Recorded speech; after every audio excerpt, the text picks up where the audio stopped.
Here. Trustee Neil Gaynor. Here. Trustee Brad Houck. Here. Trustee Kent Maggard. Here. Trustee Keith Lincoln. Here. Trustee David Smith. Here. Trustee Brad Reel. Reel. Dale, Trustee Dale Walker. Here. Trustee John Thaler. Here. And Trustee Ronald Wilson here. Let's have a invocation, please. And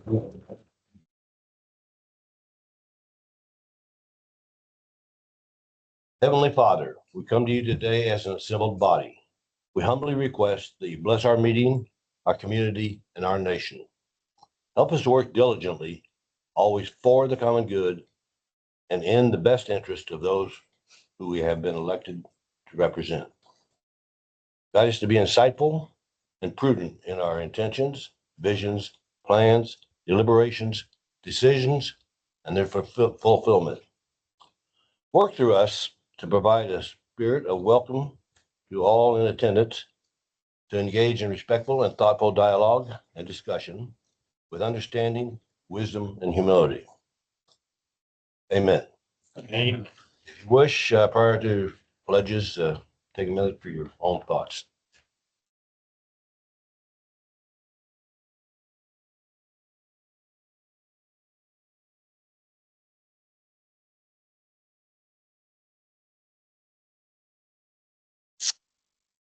Thank you. Pledge to the flag.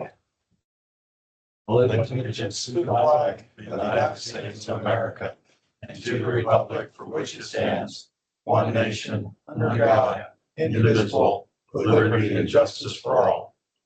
Next slide. Honor the flag. I pledge allegiance to thee, Texas, one state, under God, one and indivisible. Thank you. Do we have comments from the public tonight?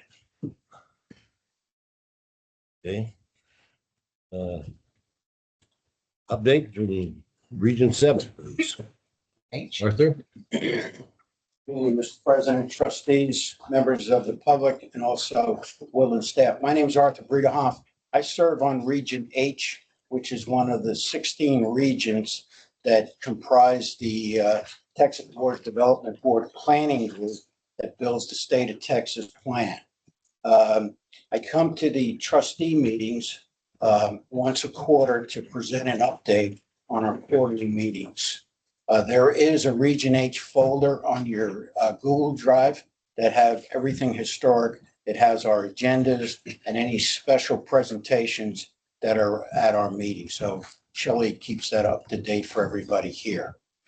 And our next quarterly meeting will be July 1. That'll be our third quarter meeting. And an important thing that we'll be undertaking in that meeting is we'll be selecting our professional contractor that does most of the heavy lifting on the water plan. So we'll come back to you at your July 8th meeting and give you an update on our July 1 meeting. And we're here for if there's any questions. And just to ask, with this new board here, do you guys still want to continue the quarterly briefings from Region H? I sure would. Okay, well, we'll be here to do that.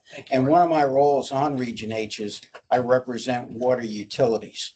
In Region H, representatives that are voting members represent different groups. Like there's a small business representatives, there's river authorities, there's cities, there's municipalities. So there's different representations of stakeholders around the entire region. In Region H, there's 15 counties that make up the region. On your Google Drive, you'll see our 26 water plan, which was completed in the 6th cycle. We are now working on the 7th cycle, which will take us out to 2031. Just get started then. Yes. Cool. So I look forward to it. Be back in July. So how do you get your position? Well, it was an opening and I had interest. I put my name in, I sent my credentials in, and Woodlands Water here supported that nomination. And the nominating committee accepted the credentials, approved it, and I was appointed in August of 2022. So you're not the township, you're essentially appointed by Woodlands Water. I'm appointed by Woodlands Water, but my representation is water utilities.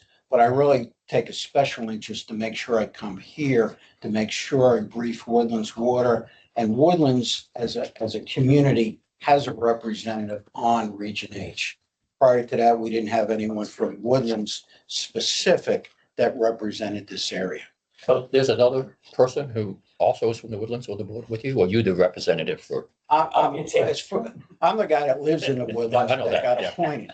And as far as I know, there's nobody else that lives in the Woodlands that serves in Region H. And San Jacinto River Authority is our organization that provides a lot of support for us. They house our meeting. They handle a lot of administrative matters between our consultant and Texas Water Development Board, and also the members on Region H.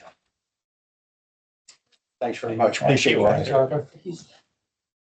Do we have anybody from Region 6, SJR?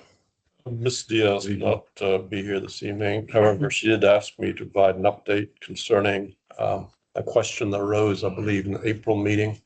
It is in regard to interactive viewers of the updated flood risk maps. They are on the Texas Water Development Board State Flood Plan viewer, and I will provide Shelley with the link to send to everybody. However, it's also the intent of the San Jacinto Regional Flood Planning Group to develop the same kinds of dashboards, viewers, story maps on their website. And the intent is that this is readily accessible to MUDs and Woodlands Water and citizens as needed. So for now, it will be the State Flood Plan viewer. And there are some interesting interactive maps in there where you can look at specific structures that could be at flood risk, say, for example, at the 0.2% annual flood risk.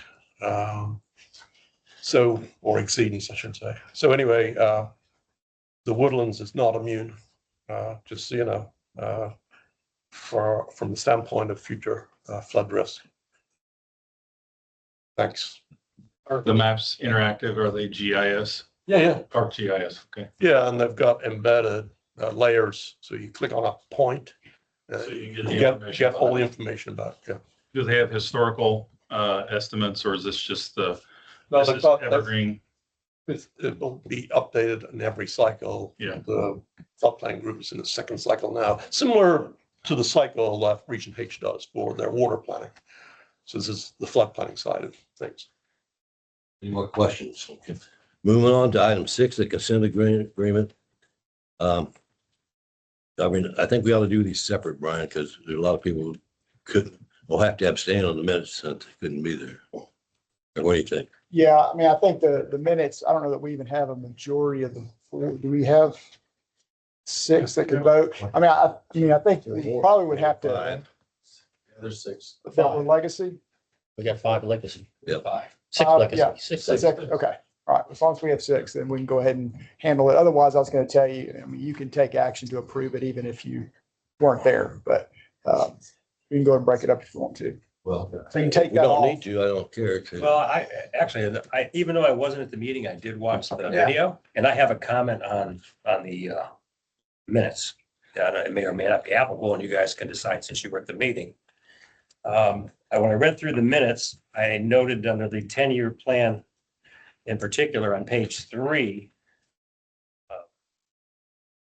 there really wasn't any, 3 and 4, there was no comment about the 10-year plan not including the future repair for the Woodlands Water Treatment Facility #1, either the activities, the project, or its costs. And that's a pretty clear, something that should be mentioned that wasn't in there, just for clarity's sake, at least in my mind. We talked about it, you guys talked about it a lot, but it's not in there. It was a comment, that's all. You decided. So you must have been reading my notes. I did not read your notes, but I listened to you during the meeting. So I would request change the minutes that we add a comment. Under the key focus areas, the table excludes any costs associated with wastewater treatment plant number 1 activities. Well, capital costs, not operating costs. Okay, Well, it's in your plan. Right. okay. Yeah, I mean, Any other comments on the minutes? you know, it's debatable whether you want to add, current estimate is 75 to 150 million. But certainly the 335, if you just read this, you know, You didn't see it. you wouldn't think, oh, we're only spending 335, we're actually, we'll spend a lot more than that. So could we make the change? With that change, I propose, make a motion that we approve the consent agenda. Second. No, I have a question, comment on the next item 7. So we can do the minutes. Sorry. Okay. I think it's all one piece, so go ahead. Well, I mean, we've already basically removed consent agenda because we're having comments. So I think we go ahead and take motions Take the one at a other- time. Take motions one at a time.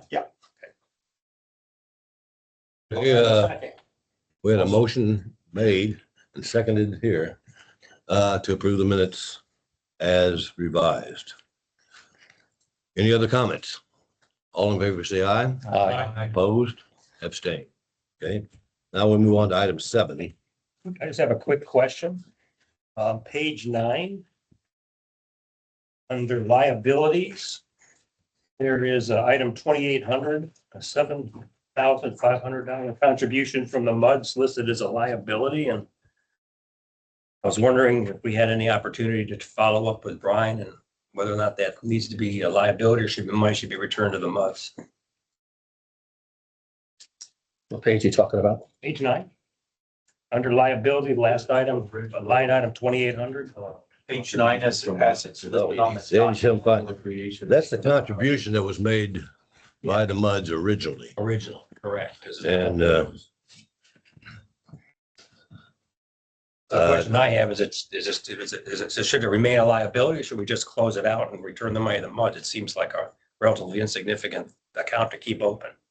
Yeah, let me look at the interlocal on that because I don't either. that's an agreement for a long time ago. that's a long time ago. So yeah, let me look at that. Okay, that's it. Sorry. Okay, any other questions on the financials? Entertain a motion to accept. Brad, move and have a second. I'll second. Second by Keith. All in favor, say aye. Aye. Opposed? Okay. Now we move on to item 8, which is election of officers.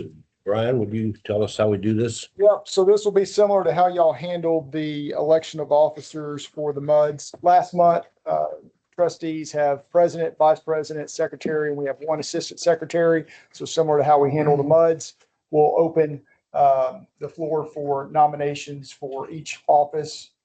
And then, depending on how many folks are nominated, then we'll go through the voting process. Again, similar to the MUDs, we can handle it by hand vote, or you can do a paper ballot, such as board.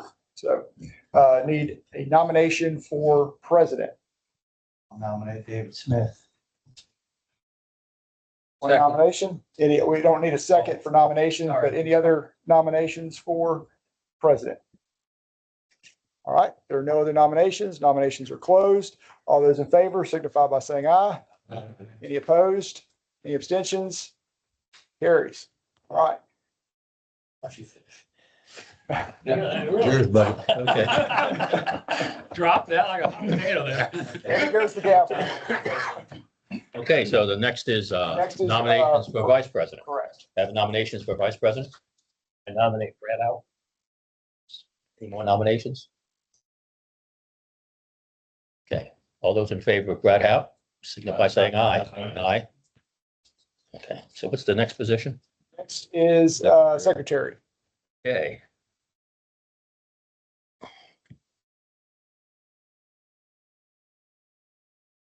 So to have nominations for secretary, John. any more nominations? Okay. All those in favor of John for secretary, say aye. Aye. Assistant Secretary is the last one, just in case we need a backup. Assistant Secretary, okay. Who wants the responsibility of Assistant Secretary? And I was gonna nominate Brad Reel. Brad Wheel? Okay, all those in favor of Brad Wheel, say aye. Aye. So I have another question. So for committees, do we do that? How's that? I've been on the board 4 years. That's been a behind the curtain deal. Can we, By the president. It's your pick. it's by the president? Okay.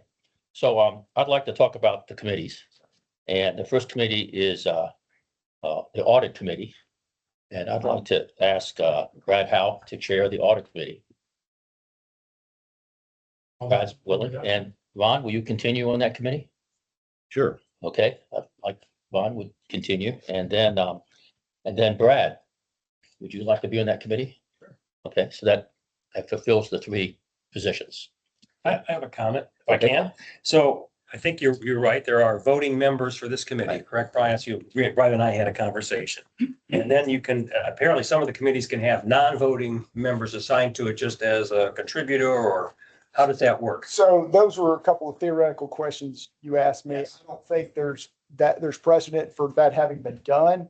But in theory, I don't think there would be an issue if you had a well, your question actually was about a non-trustee. There was two of them, right? Yeah, so you were primarily, Trustee, yeah. so it doesn't, I mean, in terms of the actual committee, it could be any trustees, as long as we don't pass up a quorum. So Correct. it doesn't really make sense to have when we were talking about non-voting member, we were talking about a non-trustee mud board member that would be able to provide some technical expertise to a particular issue on a committee. So in that case, again, it's up to David's discretion. But what we're saying is you have to be a trustee. You can't be a budget. Committee, yes, Want to be on the committee, you have to be a trustee. correct. Even as a non-voting member. You could have a non-voting participant that could attend a committee meeting, provide input on whatever the topic is if they have technical expertise. But then they wouldn't vote on whatever the matter was, because when it comes to the board, a recommendation from the committee functions as a motion and a second. So that's action. Right. Then we take a vote. Understood. So you could have a non-trustee, non-voting member as an advisor. Correct. I mean, Okay. again, A I don't think that's non-trustee? been done, but I don't see a reason why you couldn't, as long as they're not involved in the actual action. Oh, that makes sense. Yeah. There's a lot of expertise. We have 50 directors and they cover a lot of territory. It'd be great to have some of their expertise. Yeah, but again, that'll be It's up to the it. board. So we can decide, we can inquire if people want to become a non-voting member of a committee.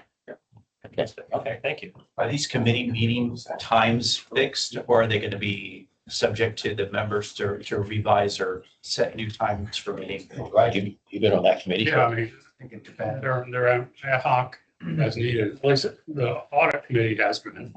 I think the personnel was the same way. Yeah, they're scheduled when we need them. When you need them. And I guess you need the voting Education, they members. had more regular, I don't know, did you have regular meetings? You have every month or? Well, it started off every month, then went to 2 months. They Typically. they had.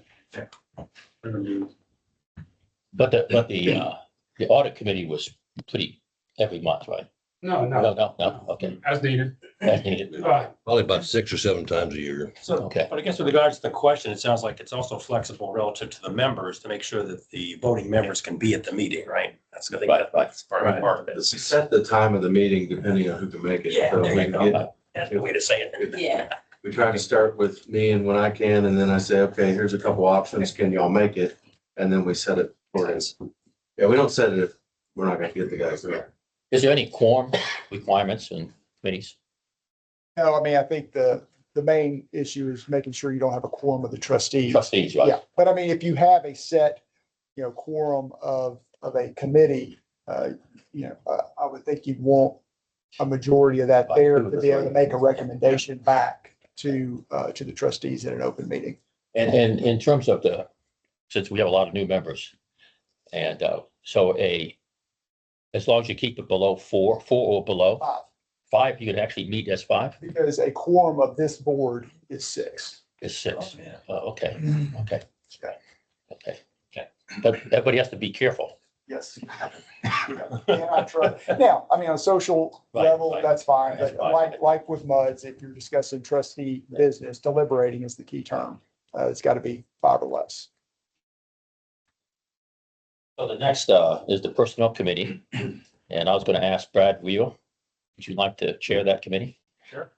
And then Jim, would you like to be on that committee? Okay. And then John, would you like to be on the Personnel Committee? Did Brad all have me? Well, Brad's the, yeah, Sure. Brad's the chairman. You and Pierce and Brad Wheel. And then the Public Education Committee. And I was going to ask John to chair that committee, Yes, I'm all. and then Brad Howe to be on that committee, and then and Dale Walker. So Dale Walker, that's good. So we have the 3 committees, and so that'll be if we need to add, would you say non-voting members for technical expertise, I think we can discuss that. Let me ask another question. Can you repeat the names of the last? Sorry. Oh, that was Dale Walker was the last. So you have Brad Howe, John Thays. And I can attend as a non-voting member to all of them. Yeah. Right. Essentially ex officio. Okay. Yeah. Okay. And Thaler. one more question. Communications, Eric was Thaler, Howe, and Walker. Thank you. You're welcome. Just one other question. So if let's say we have a special topic we want to talk about, can we form a working group made up of trustees and MUD directors to meet and discuss that? Can I appoint I call it a working group? Let's say they have a topic that you choose, not privy of one of the things. Let's say as an example, the quoting process the SRA uses. We have like 4 engineers in the MUDs. Can I say, hey, the 4 of us would like to meet with the SRA and learn about the process, and then let's say there's 2 trustees and two MUD directors, and the trustees come back and report on the technical knowledge that we pick up. How would I think that would be more of an informal Informal. arrangement, because you wouldn't technically have authority to appoint non-trustees to a. we can informally meet on topics that we find the need? Correct, as long as you're not busting quorum on Quorum, something, okay. then I think that's the main That's issue. the issue. But you could have an informal working group that may be a couple of trustees and a couple of MUD directors that you coordinate, but it wouldn't be technically a committee of A committee it'd be an ad hoc. of Woodlands Water, correct? Okay. Okay, so I think we've got that topic done. Receive the regular monthly XRA Woodlands Division report. Before we do that, as a secretary, can I make a formal request to our recorders to do the minutes? I think I did this in my MUD meeting as well. I found that it's probably my fault. My memory's not so good, but sometimes in a meeting, I will formally request a document or study from the SJRA or Brian or Eric, and I forget about it. Sometimes it may be a while before I see it. And I'm going to ask that when a formal request is made by a trustee, that it's recorded in our minutes, so that by next month, we might remember, oh yeah, everybody remembers we asked for it. If we could do that, I'd be very appreciative. Does that make sense, Mr. President? Yes, it does. Okay, Ed, or whoever. Okay, Chris. They stopped putting names down, He's doing August. You're doing August. Keep them in back. So first on the agenda is Ed. So only a couple things. First off is congratulations to the appointments and reappointments to the trustees as well as the boards. So look forward to working with y'all on many things in the future. Second thing is on page 16 of your packet regarding water loss. Earlier today, we found a miscalculation on the water loss. These numbers this report will be changed for the trustees packet, but essentially, there's a lot of changes. I'm just going to tell you on the bottom right, the fiscal year to date for FY26 total loss is not 7.441. It is 6.786%. 6 point what? 786. The number above that is not 7.239. It is 6.584. There's a, Is there good news in there or is that a typo? no, it was a typo. Numbers were, when they were typed in, they were typed in backwards. So that was identified. It went the other way. Yeah, thanks. You're talking any more about water loss? Water loss. Yeah, we are during the budget, but if you have questions, we'll definitely go through that. Yeah. No, wait. Go ahead. Right, I don't know what we have. So we had what I thought I heard originally was a calculation error. Yeah. This is a one-time, but then I heard it was a reporting error. The numbers were just reversed. So when we do the water loss on our spreadsheet, when it went from to do the calculation, when the guy put them in, he put them in backwards, which caused a higher number Just for this month. just for this month only. So the trend's not changing. Trend's not So changing. there's no All right. good news in there. The news is it's not 7%, it's 6%. How about that? We're gonna talk any more about what we're doing just digging deeper into the water loss. I know we've been frustrated and been looking on and off. Are you gonna talk about it at your meeting here? I don't have anything to report on that. No. I know, I guess from my conversations we've had previously, and if you've had in the trustee meeting, we've had in the MUDs, the River Authority is pretty darn sure that they've triple checked the meters and their pipe, and they think we're receiving the water that they are delivering us. And so I guess we've been looking at whether it can be a couple, three things. It can be, we're actually losing water somewhere and we can't see it. Or the meters are inaccurate and we can't see it, or the meter software that does the recordings and reporting is inaccurate. I think you've tried at least two of those pieces, right? All of them. All of the pieces. So, And today I did Yeah, talk to please. the fire chief, because if there were any fires any of those months, those are not in the numbers. right, So that would be on account of the water. So he's sending me that information, which, okay. to see if there was any anomaly in September. How much data do we have from, with the meters now? How many months or years of data, meter data do we have from these We AMIs? looked through all of it. I don't know, how long is, how Oh, long? you'll see period that is when we it? get to the budget. You're gonna see what, how long it is? We do have one graph that states when it started. Yeah, You'll see it. 3 to 4 years. I'm just trying to understand what we did if we went in and looked at historical usage by area within the Woodlands to see if there's a place that you can see it's actually messed up. Have we done that cluster type analysis, and you got some statistical AI people involved, and To do AI on it, but we looked at all of the meter reads. We compared that to all of the billing software reads that information goes into the billing, and there was no anomalies. There was significant anomalies that would account for that magnitude on that 1 month. I guess what I'm asking is more for a rigorous statistical analysis of what has been and what is, and if it can identify any anomaly. But okay, we can talk offline. I don't think we've done that then. So one option we did think of, we have not done, is we use an internal staff to do our 37 well meters that we calibrate. We could take it external one time if you want to check some balance to check our 37 meters. Estimated cost is probably around $50,000 to $75,000. You know, we've done it internally. It's met the state, meets all the Lone Stars. All qualifications are met. But if you want another checks and balances above what we've done, we could look into doing that. It's not budgeted or anything, but it's another check. So. But if your meters were running slower, that would actually make the accountability worse, right? Yeah, if we were under, then yeah. If they were over, then it'd be the opposite direction. But it's a calibration thing. If you wanted to check, we could. You've checked the calibrations. I think you've told us that a couple of times. January 26th was last time. And you don't have that many. It's us that has so many meters. Yeah, we have 37. I think y'all have 34 and change or so. 1,000. 1,000. Yeah. Yeah, I was gonna say. Yeah, my head had zero. Misunderstood. That's a little report. There's gotta be something. Okay, I appreciate it. Thank you. So that 12-inch PVC break on Lake Robbins and Woodlock Road. Is that a contractor break or is just a pipe failed? 10-foot split along the bottom, just like the rest of that line. That's over there where movie theater is, Morton's Grill and all that. It's just further down from the last 2 years. Did it happen on Sunday?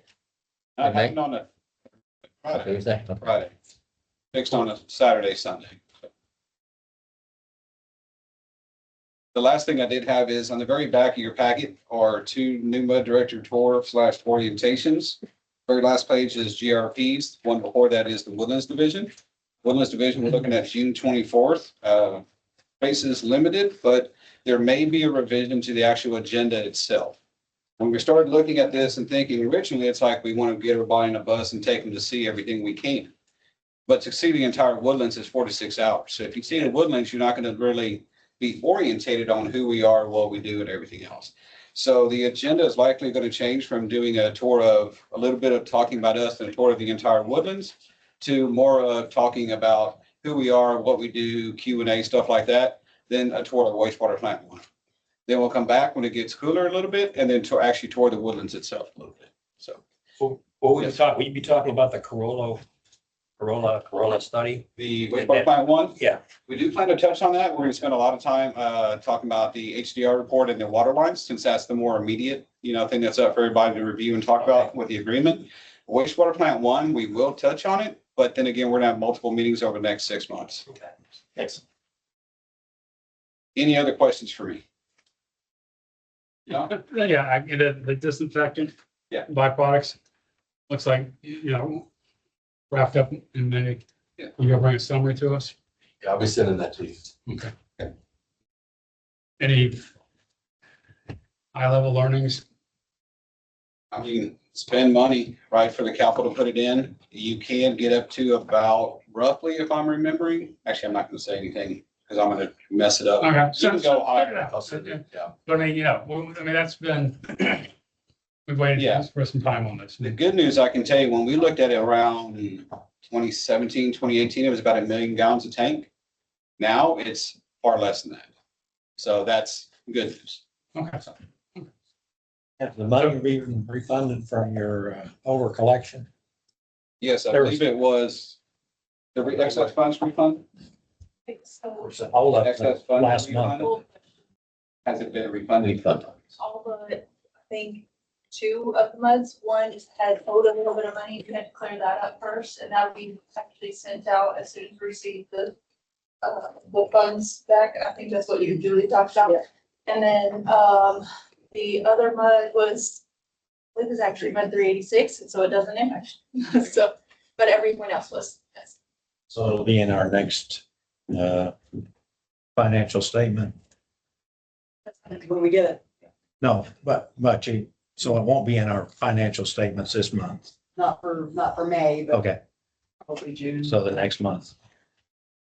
I'm not sure about this, White Oak Creek 12-inch water line. So that's a contract to manage that. When will you design that replacement and bid the contract and? Yeah, the SOP or the RFQ is on the street right now. This is page 30, correct? Right. Yeah. So this is the RFQ is on the street right now for the design consultant to come in and actually design the replacement of that line, that 800,000 foot or so. So once they come in, we're looking at somewhere around 6, likely 9 months worth of design, investigation work, soil borings and stuff like that. After that, we'll move straight into design. I say straight, it's about a 4-month process to get the bids, evaluate them, get it to the board and all that. So repair, probably 18 months. Depending on how we do it, we may actually change the alignment of it. So instead of going exactly where it was since the old line's there, may move it to the left a little bit, but to work the design. So you won't begin awarding that contract for almost a year. The construction, I'd probably say 9 to 12 months. 9 to 12 Yeah. months. Okay, thanks. Got somebody in mind? Yeah, I'll talk to you later, Ben. I have another question, but Anything else for us?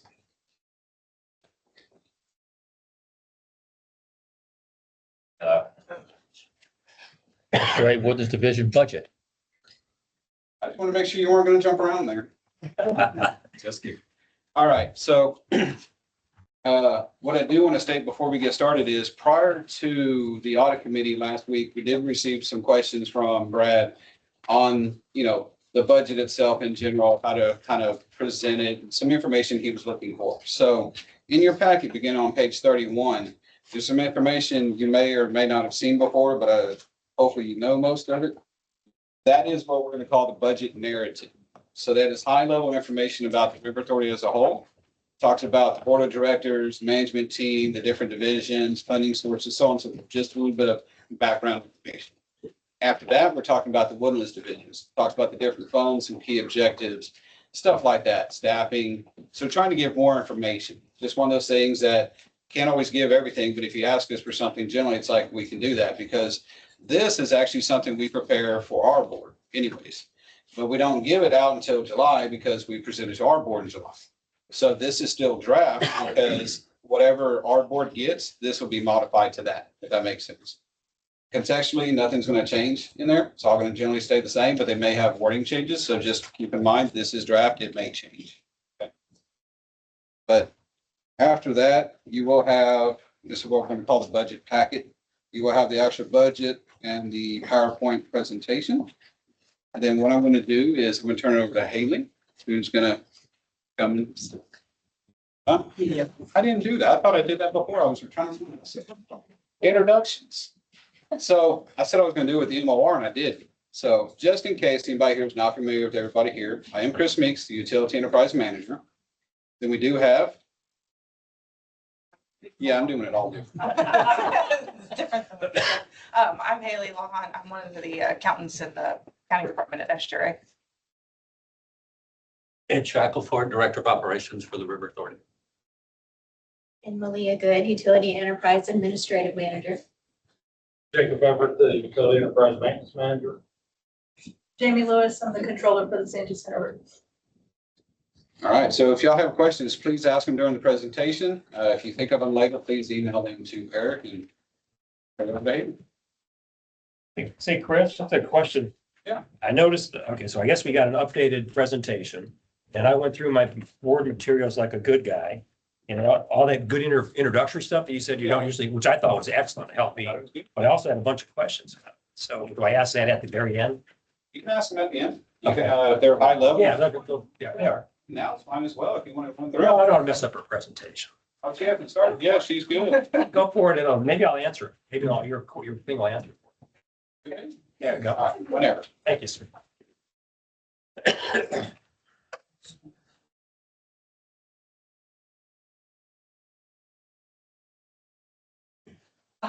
Good evening, everybody. Like I said, my name's Haley. I'm one of the accountants at Estuary. I'm dedicated to the Woodlands, so this is my division to keep up with and do budget work. So tonight I have our FY 27 budget to go through. So as it was mentioned, there is an update, and that was partly because your audit committee was having fun on vacation and we weren't able to get a meeting until Monday. And they gave us some good notes. And so we wanted to make sure we had those revisions for you, but it didn't make it into your packet. So there is a new packet. Did everybody get a copy of it? If not, I'll give you one from over here. Okay. So, and as Chris mentioned, there's two things in the budget packet. There's the financials packet and then the actual presentation. At the top of our budget packet, it has the rates with the changes. A little alert, they're there if you're curious. But that's a good reference for y'all. So as we move through the presentation, like Chris mentioned, Brad did email several good questions over to us and some things he wanted us to include in the presentation. Some of it is a little bit of orientation for y'all before we get into the budget to make sure that everyone's understanding how our budget works and what we do. So there's a few of those kind of more orientation items in the beginning. So the first thing that he had asked about is adding some budget objectives in here. And then he also emailed today asking for us to talk through some of the examples of these budget objectives and how they how we put them into practice. So I was just going to run through a few examples. If y'all have more questions, we can get to that. But just a few examples on this one. The cost effective, one of the things that Chris's team does really well is when a pump needs to be maintained in some way, their team is very good about getting quotes for repairs versus replacements and looking at, this repair, maybe you can get a few more years for this lower price versus replacement, and submitting all that documentation when you put in for a purchase order on the items so that everyone along the review process can see that due diligence and to see the decision they made and why. So that's one of the things that his team does pretty well on being cost effective and how they handle things. Another thing on the asset sustainability is for any of the directors who have been here, y'all probably have heard us talk about our EAM system. So we do have an EAM manager, Robert, and he does a great job with maintaining that system. And that system helps the team do preventative and corrective maintenance. So it helps to make sure all of our assets are being maintained properly and they're ready to go for the job and do everything correctly there. So. Hey, you know what I found missing on that slide? Daniel? I found on the slide about your key budget objectives. I mean, this is for the Woodland Division, right? Yes. What I found missing was any mention of the fact you're trying to work collaboratively with the Woodlands MUDs and the Board of Trustees. I mean, if we look back at the last year, we've had a lot of interaction for the benefit of our residents, for sure. I know it's put a bit of effort on the River Authority as well, and I'd like to see some mention of that in our budget, in our objectives as a team. No, I entirely agree with you. One thing that I was looking at when this was being created is this is the budget objectives, right? So overall, what are we looking at to do with the budget? Overall, division wide, entirely agree with you. But I mean, we can put it in there. I just didn't know how it would tie to the budget itself. I understand. So I see the wording issue, but I also have never seen that anywhere else. Might be good to remind yourself every year, that's what we're trying to do. Oh, every month I do. I know you do. So on the next slide, this is one of the budget considerations and risks as we go through the budget. So Chris's team, we'll look at a schedule in a few slides here, but Chris's team looks at the demands every year and the different things that they look at to make sure that the demands that they're projecting are as close to accurate as possible. But of course, it's a crystal ball situation. And then they look at the oil prices because that has such an impact in our budget. And then, of course, we look at water loss, as was already mentioned tonight. So we are proposing a change in our water loss from 4% to 6.5%. So that is built into this budget. On the right-hand side, this goes to one of Brad's questions about orienting the directors into what do we do if we collect too much money, or if we are short on how much revenue we've collected and our expenses are too large, how do we mitigate that situation? So the top, if we have excess revenue, then that's what we call our excess funds, and we bring that to y'all in March. So it's based off of our fiscal year. So our fiscal year ends in August. And in August, after our audit is done, we do a calculation of our cash compared to our reserves. And if we have excess, that's something that we bring to the MUDs every year, and that's by contract. So you will see that in March, that we'll bring it to you and ask if you want the refund like y'all did this past year. Or if you want to apply it towards a future project or anything else going on. So y'all will see, we bring that in March every year, whether there's excess or not, we bring that topic. I noticed in the notes you're using a 4-year average. Have we always used 4 years? Was it 5? Was it 4? Was it 3? I remember All the above. all the above. Yeah, and then so the thing with the Woodlands is you're essentially built out, right? Your demand is relatively stable with the exception of too much rain or not enough rain. And so whenever I'm doing the averages, I look and I say, okay, if you had like in 22 and 23, there was a drought. If I did a 3-year average, you'd have 2 drought years. And so you'd peak at demand, but we know we're not going to hit it. I try to get average. So if the average rainfall is over a 5-year period, I'll use a 5-year period. If it's over a 3, I'll use a 3-year period. Just because trying to make sure I'm buffering out those 2 weather patterns. So it does vary year to year. Was last year 4? Or was it 5? Or I don't recall. I don't recall either. We'll look and let you know. I know it has changed. I have used 5 before, 3. I've used essentially 24 before, just trying to get it relatively consistent because it sets the revenue for the division. I don't want to set it where it's too high. So this bottom section, and I want to make sure we cover this because I know it's a little scary to put cash call in writing in here. And so I want to point out that has never been done, but that is in our contract. And it was to Brad's question about what do we do if our expenses are too large, but we've got to keep operating so that the water and wastewater needs are met in the community. So that is a last resort item and it is in here. It's never been done and it's not planned to be done. But we do have other, and the reason for that is because we have other methods in place that would catch us before we would get to that point. So we do have an O&M reserve. It's 3 months of our operating expenses for the year. If we if we've used 1/3 of that 3 months, so if there's 2 months left in the operating reserve, then we can then we will stop transfers to our R&R fund. And then we will use the emergency fund. And when that hits half of what the emergency fund is, then we do the cash call. But our emergency fund currently is sitting at 2.7 million and our O&M reserve is about 5.6. So we have several things in place before we get to that. So I just want to make sure that's clear because I know it's a little scary to see that in writing in the presentation. So the next is the timeline of what the next couple months is going to look like with y'all over the as we finish up the budget. So we did already meet with WWA and we met with the audit committee, and then we are here tonight with the trustees for the presentation. Side note, I think Eric's going to ask the MUDs to watch the presentation. So if you talk to any of your MUD directors, one-on-one, the forum issue, that if you ask them to watch tonight's presentation, that will save y'all from having to listen to this again next week. But of course, I'm happy to give the presentation for any MUD that wants it, or I'll be there next week for Q&A. So so next week we'll do Q&A at the MUDs. And then in July, we'll be back for any questions after you've had a month to think about it. And then in July, we will ask for you to direct your trustee to vote at the August trustee meeting to approve our budget. Question. Yes. What's an OWO rate? Oh, Woodlands, that's our abbreviation for Woodlands, but that's a good point and I won't be. Oh. Again. Oil and gas, Brad already it's a told me to be workover. I was careful. completely confused. Yeah, sorry.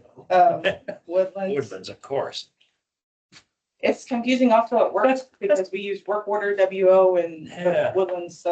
But Brad already told me, and I did not think about it on this slide, that I should be careful with acronyms. Yeah, So, because I went to the drawing, yeah, Woodlands budget, but then you could say Woodlands or something, wouldn't you? yeah, Thank you. spell that out next time. There's plenty of space. I will spell it out. Okay, so then after the trustees vote in August, that goes to our board, and then our vote, our budget, if approved by all the steps, will be in place. So on this next slide, this is part of that orientation, going over a little bit more of the budget process and how we actually go through all the steps to get to this point in our budget. So the blue items are SRA items, and then the green are the MUD action items. So our budget process actually starts in October with TSD. They start doing the project plans that y'all saw last month with Aaron. They start developing all that so that we know the needs and the money that we need to fund there. And then we do staffing plans. Oh, sorry, I skipped demands. Chris does the demands, and then we do the staffing plans, and then we get we do the budget guidelines. That's one of the audit committee things that after our finance committee meets, our SRA finance committee meets, and then we meet with the audit committee about the budget assumptions that we're starting the budget with. That's about February that we do that. And then we develop our O&M budget, and then we do the project plan presentations. Then we meet with the audit committee over the budget, and then that's where we are now. And then we present the budget and then ask for y'all's vote. So it is a long process that involves several departments at SGRA, and it's almost throughout. We get 2 months break, but it's when we do our audit and finalize the year, so it's not as much of a break. So on to the next slide. This is, like I said, another orientation slide. So this one is, I think several of y'all, if not all of y'all, are familiar with our relationship, but I think this will be more beneficial at the MUD level on how the flow of water and the flow of funds works for SRA and how it gets to a retail customer in the Woodlands. So this walks through the different divisions and entities and how they work together. So the GRP is an SRA division that of course does the surface water from the lake, as y'all know. And then they pump that water to the Woodlands division. The Woodlands division has surface water and groundwater that they use to supply water to their customers, which y'all are our customers since we're the wholesale provider. So that water goes to the MUDs, and then the MUDs are able to sell that water to their retail customers. So I know y'all all know that, but since it's in my presentation, I'm going through it. And if the MUDs watch this, they need to hear it. But I think that would be a lot more beneficial at the MUD level with the new directors coming in. On the next slide, I've already mentioned that we are proposing to change the water lots from 4% to 6.5%. So that budget assumption is in this budget. The salaries increase 4% on actual, and then the health insurance is 10% increase on actual, and then workers' comp is 5% increase on actual. If you look in our salaries budget, our salaries is going down. Our health insurance is the only one that's actually going up since these are based on actual. Electricity is 5% on actual, chemicals 5% on contract amounts, difference there. And then our blend ratio, we are proposing to change our blend, not proposing, Chris corrected me. We are changing our blend ratio to 55% surface water, 45% groundwater for this next budget year. That has been. Can I ask you about some of the items on here and assumptions? Yeah. Tell me again, the health insurance. Yes. 10% increase on actual, what exactly does that mean? So it means that we take last year's budget of what what it actually came in at, our premiums that we paid, and then we do the 10%. And the reason it's on actual is because of, we look at vacancies, and we had our budget for vacancies. Our vacancies are included in actual, actually, so that was not a good segue. Let me re-say that. Okay, restart. Yes, so we take our insurance, we take all of our FTE count and all of the employees that we have and the type of insurance that they have, if they have family plan, if they have a single, so it's an employee only or employee plus children, and how that, how the rates ended up coming in plus 10%. And the reason for that is because the Reason for the 10%? That's the real number I'm trying to get at. Why the 10%? 10%. Oh, that was based on because- quote. That's the. Okay, that's the amount we got back. Cool. Yes, Perfect. and then our actuals came in at 10.9%. Yes. We did give a little bit of that to our employees, so we're not seeing the full 10%, 10.9, but it did come in high. It came in a little high last year. We're gonna be doing some things this coming year, maybe looking at a different broker, trying some different things to get that back out. Okay, Is this rates or is this actually, did you increase employees? Based on the conversations at the board, it was rates, but it was based on our claims. Premiums go up and deductibles go up too. The only people making money are the insurance companies. The unfortunate thing, we even tried to go back right at the end and say, are you sure you can't sharpen that pencil? And they pulled up our claims and said, no. So we tried multiple times to get them. We even looked at other plans. But unfortunately, this is what we're looking at for this year. But we are trying to make some changes to help get the cost down for next year. Your plan is based on 180 some employees. It's not like a state plan. You know, it's you go through a broker, 180 some employees. We went for bids. We went out for bids. This is last year we negotiated. We came in at 9%. This year was 10.9%. We don't think we're getting the best value with the broker that we have. So we're going to look at another broker, and we're actually going to start that very soon. But we're going to start a relationship change early this year so that we have plenty of time to go through plan changes and other alternatives. So.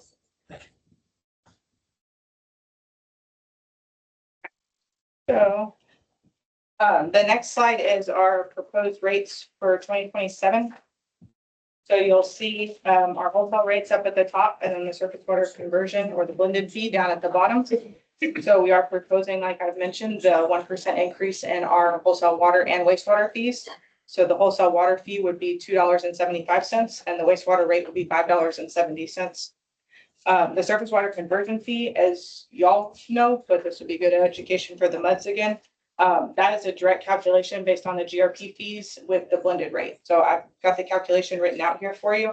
So groundwater rate that GRP charges at the moment is $2.51. And since our blend ratio is 45% groundwater, you would times that by 45%. And then of course the surface water is 310 and our surface water blend ratio is 55%. So that comes up to a calculated amount of 283.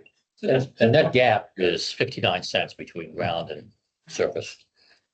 Are we working to increase that gap, or what's the philosophy between ground and surface, right? It's based on a rate differential that is set by rate studies. Those rate studies are done every 5 years. And that is something that is provided to us based on calculations of data that our participants give to the consultant. So the consultant calculates those based on well production maintenance data from our GRP participants. So they provide those costs and they evaluate that, and that's how they come up with the rate differential. And you do this every 5 years? I believe it's done Every 5? It's done every 5 years unless requested sooner by the review committee. I must have been at the meeting when they requested that. Yeah, okay. Connor was asked if that was done on a 3 year. 3-year basis now. But you gather from all the participants and it's a mathematical, From all participants. you request. Provided. Oh, okay. What's this? Go ahead. But that number is put into this budget. Right. It comes from the GRP. We don't, that's not up for discussion at this meeting. Correct. What about the wastewater rate? Where does that come? The $5.70. Yes. So that rate is, the rate times the demands is what it costs to operate the, all 3 of our treatment plants and the, any, lines that run to those treatment plants. So it's back calculated by your expenses. In other words, we have a set number of expenses and we back calculate what we're going to charge to cover those expenses. So unlike a profit entity, there's no profit built in there. The problem, and I see that, I don't know how you do, maybe you can help educate me. When I have a for-profit business, I'm trying to get a margin out of there, right? So I work really hard to get my expenses down. You keep charging somebody and I can get a profit out of that. What do you guys do as an entity to work really hard on keeping your costs down?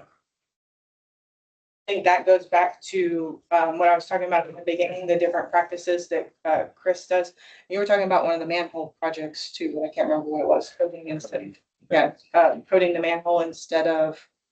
Yeah, so it's simple. One of the examples is instead of replacing a manhole for like 50,000, we'll coat it for like 5,000. We extended 5-10 years. There's a lot of things we could probably dig into and go through.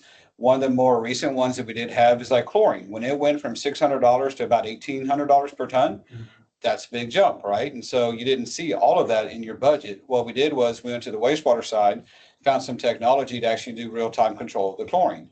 Installed that at one facility, had a 30% reduction. Capital cost was 30,000. So you save that related to how much chlorine you weren't spending it on. We put it at plant 3, now we're putting it at plant 1. So those type of things throughout the year, we always look to reduce on the Woodlands Division O&M side. So I guess from private enterprise, and unfortunately, there are periods when you have lean periods and you're forced to reduce expenditures. Not necessarily cutting staff, but you have to cut costs. And so you become accustomed, even if you're always managing your costs, but every 5 to 10 years, you actually have to really get in there and do some really hard cutting. Have you guys ever it's almost like a Doge exercise, right? I mean, I hate to say it, but that's really what it is. You go through and you look hard at your costs and say, if I can bring my cost down a couple %, that has a huge impact on my residents. yeah, towards the end of. I think that's one of the things that you did with some of the staffing a few years ago with maximizing the Now you have staff. to remember, said that wrong. I mean, just keep in mind, the Woodlands Division budget is multiple components put into one. So we're talking the entire budget here. The Woodlands Division has, like myself that I'm responsible for, I have a small portion of that. The rest of it is the other side, which I can't answer for, like IT, HR, accounting. Some of those have budgets in there as well. So what I'm saying is just for the Woodlands Division, what I can do. People, power, chemicals that report and treat the actual water itself. So, but to answer your question, towards the back of the presentation is a rate slide that'll show the rates essentially since FY17 current, essentially since I've kind of been in this position. And I've tried to keep the rates down low. The last time I know that we dug in really hard was about FY22 to 23 when the COVID were just after that. You'll see the rates did this, but we did cut down pretty much to the bone in a lot of cases because you can't have a 15-20% rate increase, right? But it is something we do look at. And I mean, if you got ideas on the places we could focus on, be happy to hear them. Thank you. And just from an OSHA perspective, we are, as a government agency, we are required to go out for quotes. We have to follow our procurement policies. So if it's more than 25,000, we're required to get 3 quotes. If it's certain things require requests for bids or proposals. And so we do try to get the best value when it comes to those. I appreciate that.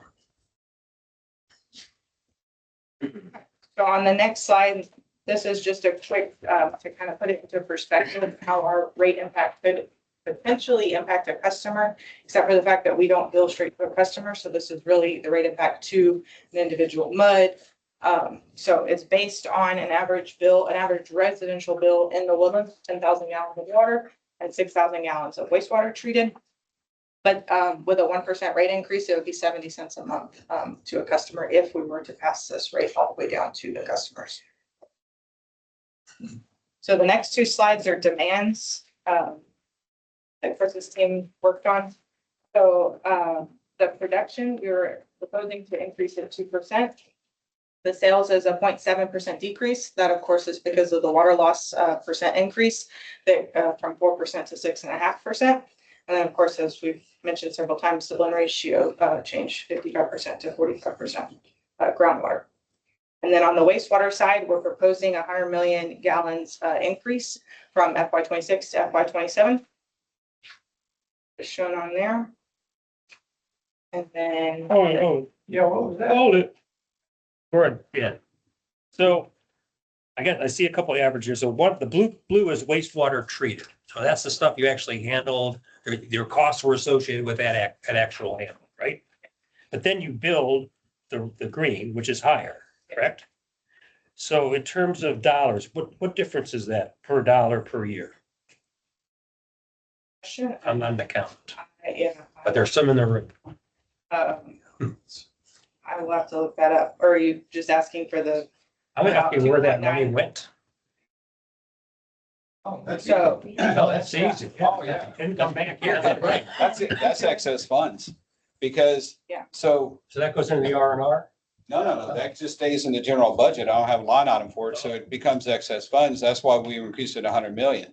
So our costs are based off the blue line, that's what we actually have for the treated. But the MUDs bill on winter averaging, and that's how the MUDs bill us.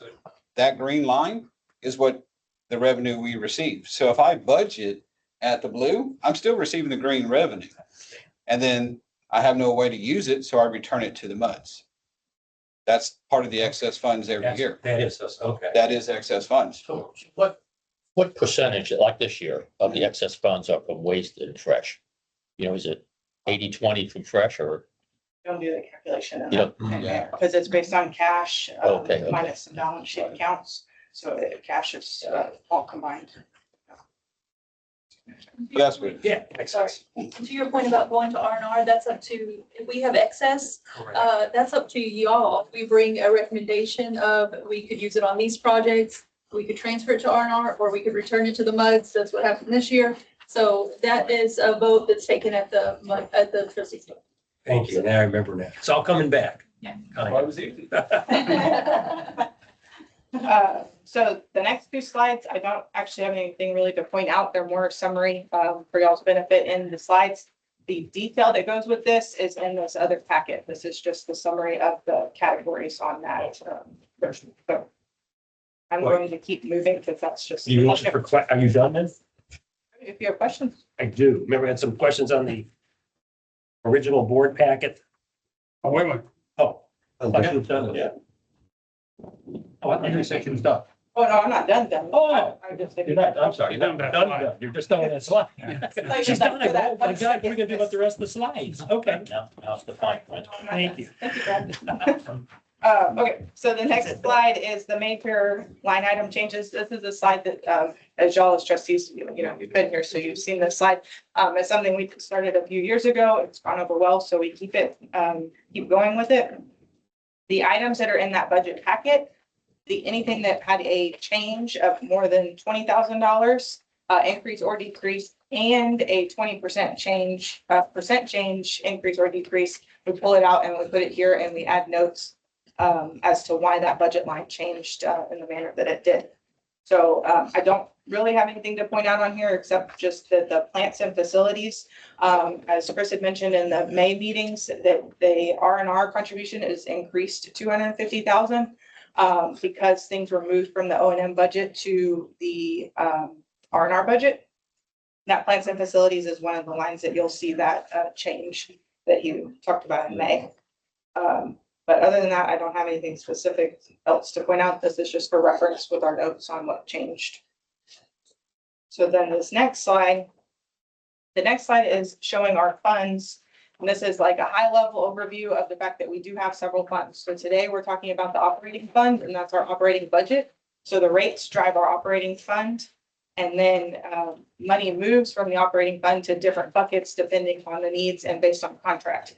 So the repair and replacement fund, we're proposing that the transfer to R&R is increased to 6.25 million. So that is funded by our operating rates, transferred to R&R so that it can sustain those projects. As Aaron mentioned in May, one of the benefits of the R&R fund is it is not bound by a fiscal year. So if it was done in the operating, you'd have to hope that project would get approved the next year. The R&R is a separate budget and it's funded this way. And those projects are pre-funded over there. We also have the lift station 24 grants and the future facilities fund, which is any additional capacity that's purchased. Can you elaborate on that additional capacity purchase that you describe it in the summary that Chris provided? Can you talk a little about that future? There's several subcategories in that. Yes. So we have the water supply bonds, the waste disposal bonds, which are what we consider capacity bonds, that they were sold on behalf of the MUDs that wanted to participate. And in the budget packet, at the bottom of those two funds, the waste disposal and the water supply bonds, the MUDs that are participating in that is listed. And then also the date that those bonds are due to be paid off is listed in there. And it's 2031, I believe, for water supply and 2034 for waste disposal. So anyways, those bonds were sold so that we get the proceeds to build the additional capacity. And then we bill y'all monthly, since we have to have the bond payment in our hands for our debt service requirement. 1/12 of the annual debt service gets billed. So that is two of the three capacity funds that we have, the waste disposal and the water supply. The third one is the future facilities fund. And that is a fund that anytime someone does buy additional capacity, it goes into the future facility and fund so that we can put that money into the project needed to supply that capacity. And then also the sixth and final accounting, any of the funds that came from that, they went into future facility to facilitate any of those projects that were in sixth and final accounting. So what about the seventh accounting? No. Yeah. We have not had. There's not a seventh accounting? There'll never be one. Don't you understand? No, I thought there was a seventh accounting because 39 was selling SFDUs. So where'd that money go? Well, maybe To future facilities. I believe there was 1.4 million and 1.9 million that went into future facilities. Facilities are R&R. It went into the facility. So the way the resolution and everything was set up is any capacity that we sell from 39, 36, bought some before, those funds go into future facilities. If I don't have any projects that are slated as capacity from the sixth and final, then those funds are to be transferred to R&R based on a project that y'all have approved in the project plan. So in the case of future facilities, because one of my pet peeves is having all these little buckets of money everywhere, right? So future facilities has one project left in it, which is the aeration basins at wastewater plant 1. It's about 1.836 million left in there. As soon as directions given from the MUDs and say, yes, replace that aeration basin, we spend those funds on that and close down the fund. All the capacity purchases from MUD 39 and 36 over the last few years, those are proposed to be transferred over to from future facilities to R&Rs, give or take $5 million, I think, to fund the construction of elevated storage tank number 6. Because that was one of the ways we can basically say MUD 39 bought capacity, we can fund this elevated storage tank. I don't need a cash call, I don't need bonds, don't need to raise the rates, it's cash we got from there. So from MUD 39 buying capacity and MUD 36 before, then we've taken those funds and going to build EST 6 with them. Long story short. Some two additional things. The water supply and the waste disposal bonds are only the debt service for those funds. The proceeds of those bonds have been spent many, many years ago. So there's no actual funds there to be spent. The other thing is, I think it might be just a good reminder of how the billing works from the WWA to us. So they submit meter readings for each of the MUDs to SGRA. We generate the bills off of those meter readings and then send them to Maureen, and Maureen then pays us approximately 2 weeks later. So it's a kind of a self-reporting model that we do. So just how that money gets into the operating bucket. I just thought it was a good reminder.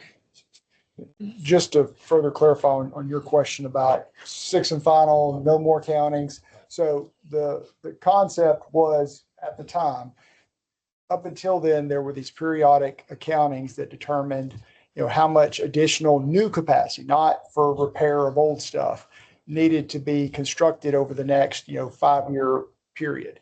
And then the cost of all the historical infrastructure plus the cost of the proposed new infrastructure was added together and divided by the total number of capacity units that were requested by all the districts cumulatively. And that's how you came up with the cost per unit. So essentially, all the districts contributed to incremental new capacity that may only be needed by a handful of districts, but that was the arrangement that was struck from the very beginning of the Woodlands, that all the districts would share equally in the cost of the capacity throughout the life of the development of the Woodlands. In exchange for that, the newer districts had to pay for O&M for assets that were, used down and had to be replaced and rehabbed over time, even though they may not have been part of that, usage. And so that was kind of the rough justice, we called it. So now, we got to a point with the sixth and final of, look, the Woodlands is close to built. I know we've been saying that for 15 years now, but to the point of, look, from this point forward, whoever needs capacity has to pay for new infrastructure, has to pay full freight. There's some what we refer to loosely as slack capacity in the system, and that depends, and it's going to get outside of certainly of my technical expertise. But depending on where the additional capacity is needed, there may be existing capacity in the system that can be provided without having to construct new infrastructure. And so for MUD 39 so far, they purchased some capacity, and I think maybe 30, I can't remember, another 36. And so we've had a few districts purchase. Yeah, just 50. Yeah, I mean, a few nominal nibbles at additional The capacity. SFDUs that we annexed. And so those purchases could acquire additional capacity without additional infrastructure having to be constructed. And so the default in that last supplemental agreement in 2018 was that money has to go somewhere. So it goes into the R&R account to help fund rehab and rehabilitation in the future. Now, we haven't had it happen yet, but it will happen that some district will come along and say, hey, I need a slug of capacity that will require additional infrastructure being built. And that's where the difference between having interim accounting versus not will come into play. And that was discussed at the time that we had the final interim accounting, is that he who needs pays full freight. So if, you got to have an expansion of a water plant, or you got to build some other large facility, it's going to cost several $1 million, that district that needs the capacity has to pay all the cost. So it's not shared among all the districts. That's the main takeaway from no longer doing interim accountings. We haven't had that happen yet, but eventually, if we have one of these remaining undeveloped tracts that need to be developed, you could have that happen. That answer your question? So we as an organization know where that excess capacity without adding capital costs is today? That'd be a question. That's a Chris. I think so far it's been on an ad hoc basis. As an instance of, hey, I need some capacity comes up, then the River Authority goes, analyzes their system, determines, do they have capacity to provide for that particular one-off request or not? Because every request is going to involve potentially different bottlenecks that may or may not limit the ability to provide slack capacity versus require improvements.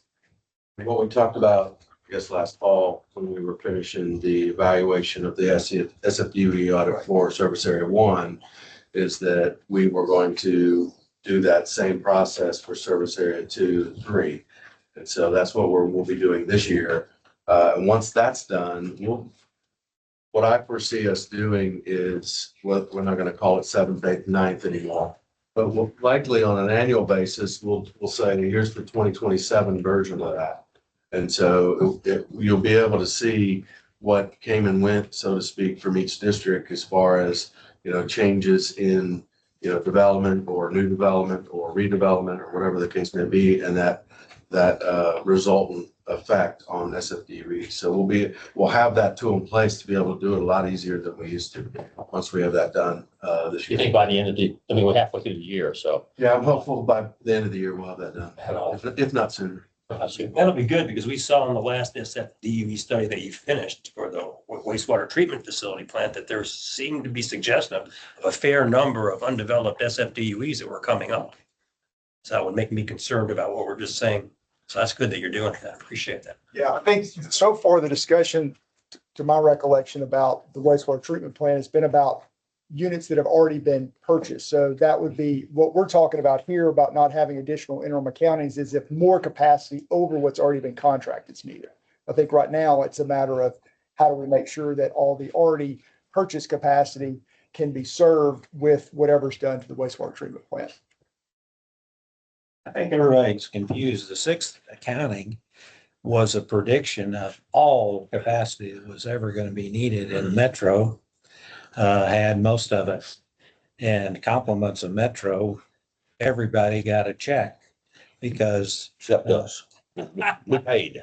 they paid, but they have a lot of unused purchased capacity, correct? When did that occur?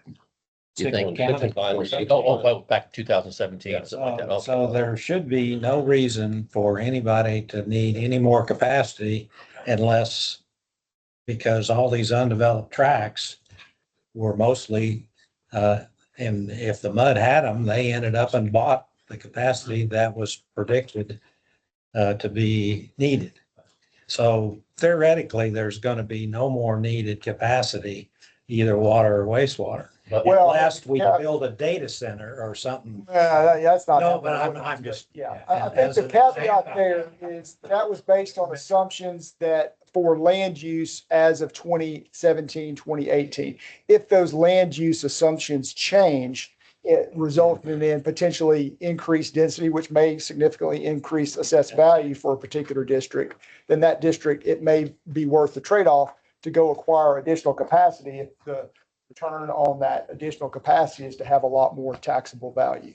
But that's, My to be comment determined. was related to MUT 39, the annexation. So that was new land coming into the.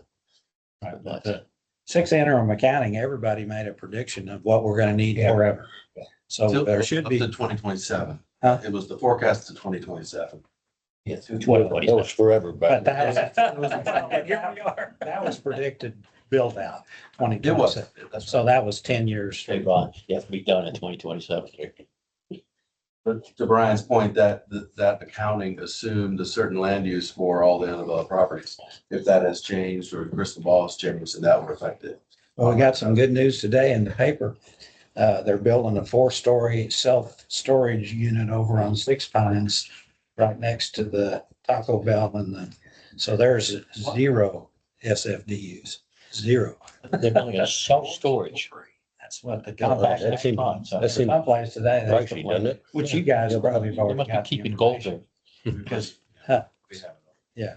So anyway, there's, you picked up quite a few SFDUs because that was probably office building or hotel or something. But anyway, just the point is, as Brian said, is fortunately this got repurposed to something considerably less. Go either way. Yeah, it can go either way. It can, you're right. That's right.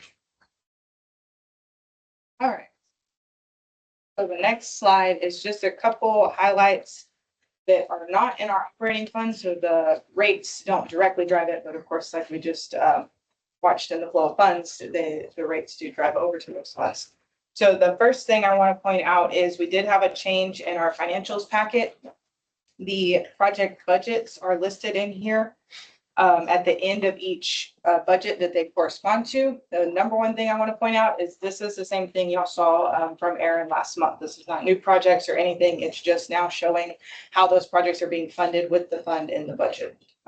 Just a clarification, not a change from your previous packet to this packet. It's a change in format from last year to this year. So the next thing is, as I mentioned already, that we are proposing to change the R&R transfer from 6 million to 6.25 million. So that is already built into this budget. And the last thing is the future facilities transfer to R&R that Chris already mentioned, the 5 million transfer from future facilities to R&R because of the status of the projects. So the next slide is just showing, it's showing our rates historically. Also, as Chris mentioned, this is the slide he was talking about, our rates over time from FY 2017 until now. And then compared to the CPI, the rate, if it was to have been increased by the inflation factor over time. And so the thing that we wanted to point out here, after discussing with the audit committee, and this was a recommendation to change the graph, but the thing we want to point out is our rate is under what inflation would have driven the rate had we followed the inflation factor. So just again, we are proposing our wastewater rate to be 570 and our water rate to be 275. So just a few takeaways and some reminders that our O&M budget is so that we are able to operate our equipment and to be able to fulfill our mission of supplying water and treating wastewater for the Woodlands residents. We're proposing to do that and continuing to do that forward with a 1% increase in the rate, which, as I just mentioned, is below the inflation. And the other change that we have built into this budget is the 5% increase to our surface water blend. In summary, the next steps that we're asking of y'all is to listen to this again next week at your MUDs, if you so choose. And or if you have any questions next week, we will all be at the MUDs next week. And then for y'all to direct your trustee in July to vote at the August trustee meeting. So we'll be directing at the MUD level, sorry, trustees at the MUD level in July to direct your trustee to vote at the August trustee meeting to approve our budget. With that, I am done, John. Oh, okay. We go back, since I worked out at the old board presentation that you guys handed. That one did not change. I don't believe. No, but I wanted to ask you some questions about this. So I guess on page 34, you have a generalized org chart. Is there any way we can get real org charts of the organization that we work with at the River Authority? There's names and positions and who's who. Now, people come in here and I meet some of them, but I don't know them all. It would sure help me to have an org chart. Possibly Woodlands Division. All divisions or? The Woodlands Division, and we work with them, right? Right. And then we work with certain entities out of the River Authority. Okay. Technical services. It would help us understand who we're talking with, and then if we have an issue, we talk to Chris or you, we can say, hey, can you get so and so and help us? That's the only intent.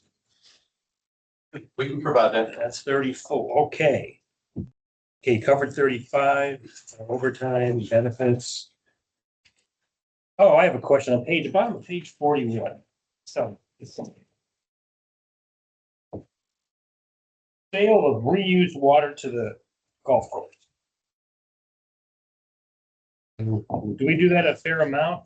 I don't know. It's a contract that we have with them that is a minimum $2,500 a month unless they use over like 8.3 billion gallons. Then it moves into billing for true usage. Right, I see that. And that's just for like the facilities and the landscape around them, right? What they use it for. Like to build their ponds on the golf course. No, And that was, Lake Harrison. they pump it from Plant 1 to Lake Harrison. okay. If I know where Lake Harrison is. Yeah. That's the Oh, lake beautiful behind the houses. conference center. That's the big lake. So they pump it there and then they use it in their irrigation system. I was just questioning how long have they had that water rate? Was set, and I believe like around 2012, 2011, I was working in the Woodlands when it. When did you start? You probably weren't even out of college yet. Can we I look started at- when I was 12. Is that an evergreen contract or can it be refreshed? So it is, I believe, a 30-year contract. We just looked at this the other day for our raw water rates, and I've already forgotten the exact date, but it is. Just to help John, what is the amount of money that brings in? It's in the budget. Yeah, there we go. Never mind. Thank you. Most months, I will say, is zero, that you don't use the water. It's mostly the summer months, and so. But it's they really- still have to pay. Yes, and they still pay, And you so still- they and pay you still have to $2,500 regardless.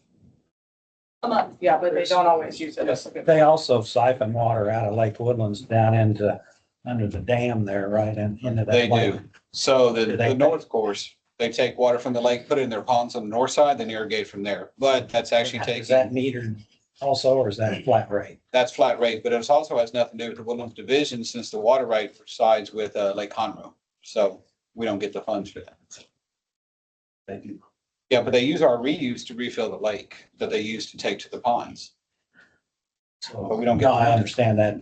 The water, Yeah. the reuse on goes to Lake Harrison, but then they take water, lake water, Right, but that's not that's not our money. right, That's because there's so two different reuses. contracts. Yes, one for the north course, one for the south course. We're involved in the south course, just not the north course. So one of them is another flat rate for them. That one actually is not a flat rate, but it does increase incrementally, all with CPI, I believe.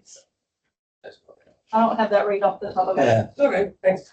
And lastly, I guess it is in your presentation, so it's a page 12 in your presentation or 73 in the book. Tell me about the assumption that our revenues from interest are going to drop to 100,000 versus the ones before. I think the other revenues are dropping from 1 million to 100,000. Oh, I see. So that's just part of our budget methodology that we have at Estuary, that we don't budget for interest because we can't control it per se. Excuse me?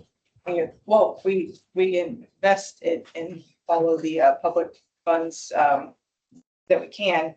But it's just a methodology that's always been with Estuary, that we don't budget for that in case that there's a shortcoming on it, that we don't have to turn around and cut expenses because we were expecting revenue. Are you expecting to have a significant drop in the cash that you're earning interest on?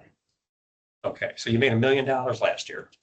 And so if I'm understanding from the conversation we had a few minutes ago about how you charge me for wastewater, you look at all your expenses, and then you got to have revenues balance your expenses. Interest income is revenue. Yes. So you're grossly underestimating your income, and therefore your revenue, which requires a higher rate to some degree from me. So I don't like that methodology. It makes no sense. We're not in a 1% interest environment anymore. And I'm trying to understand why we don't adjust that properly. So I can say, as you mentioned, the 1% interest environment, that when we came into higher interest rates, we did see an increase in interest income, as you would expect. We are limited on what we can invest in because of the Public Funds Investment Act. So we have to be careful with what we're investing in, so we can't earn too much. But as you see, we do have an actuals of interest in 1 million. I will say, I can bring that back and we can look at it. Let me ask you this. Again, you know these numbers better than I do. In this case, it's not $30,000, it's $1 million. If an additional $1 million revenue, more or less, ballparking, what would it do to my rates? So I'd just like to point out one thing. The interest income for that $1 million includes FEMA grant revenue, it includes miscellaneous revenue, and it includes interest income. So our actual interest income for fiscal year 25 was only 600,000. The previous fiscal year was 663, and then the year before that was 333. So there is a large swing when interest rates change, and so we do budget a little conservatively, as you. It's not more than a little. I saw the CPI yesterday, so yeah, we're up at 4% at least. Would you please, if it's $500,000, what would it do to my water rate, or one of my rates? You have interest in both, right? The interest is specifically to both rates. So Yeah, that's, okay, this fair is a enough. So total. What do you think it would be ballpark? Focus on 1 penny? No, half a penny? I don't know. Whoa, now you've got my interest. Yeah. Yeah. Okay, would you guys look at that for us, please? We'll look at that. We can definitely take a look. What happens if you end up at the end of the year with more money? It goes to excess, we bring that back to you. Excess, it comes back to the budget. But in the meantime, I'm taking it from my residents on a monthly basis, right? So they didn't have access to the money that if we could find a way to set the rates properly relative to You expected. can set your rates. You don't have to, you can set your rates and to account All right, for understand. your refund. Well, you could, that's hard to do. Yeah. It's just, No, you it's a fair question. There's not a refund every year. We don't always have excess. Right. Our excess has been high the last few years because revenues have been high. Rates went up. Interest rates have gone up. Thank you. We're treating less for wastewater than we are billing for. We also have a higher revenues on the water side because it's been dry. So that has resulted in these excesses. However, in years past, we may have had a $50,000 excess or it hadn't been as much. So I think this one we often foresee that most likely it's going to be near the 600, not the 100, and maybe we should account for some of that.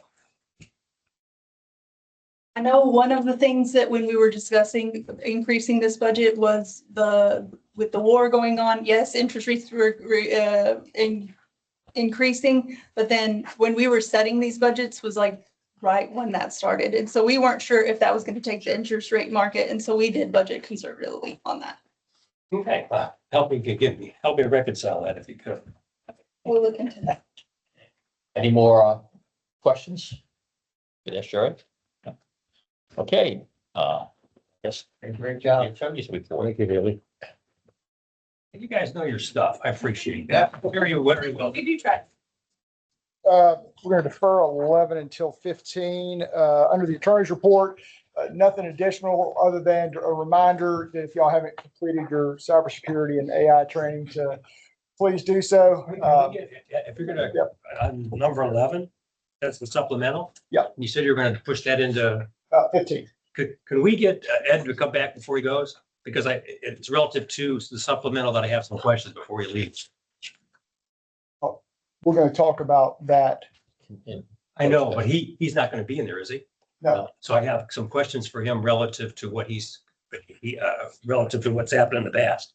Right. Relative to the supplemental. Not, He's not, escaping. not proposed changes. No. Got it. No. That's why, can we get I on? think he's already- escaping. Sorry. Hey, no problem. I saw you were leaving and I guess we're gonna push off this supplemental thing. I had a question for you. So you wrote us an email in May, which was, you're helping us understand the tier 1 and tier 2 water line projects. Right.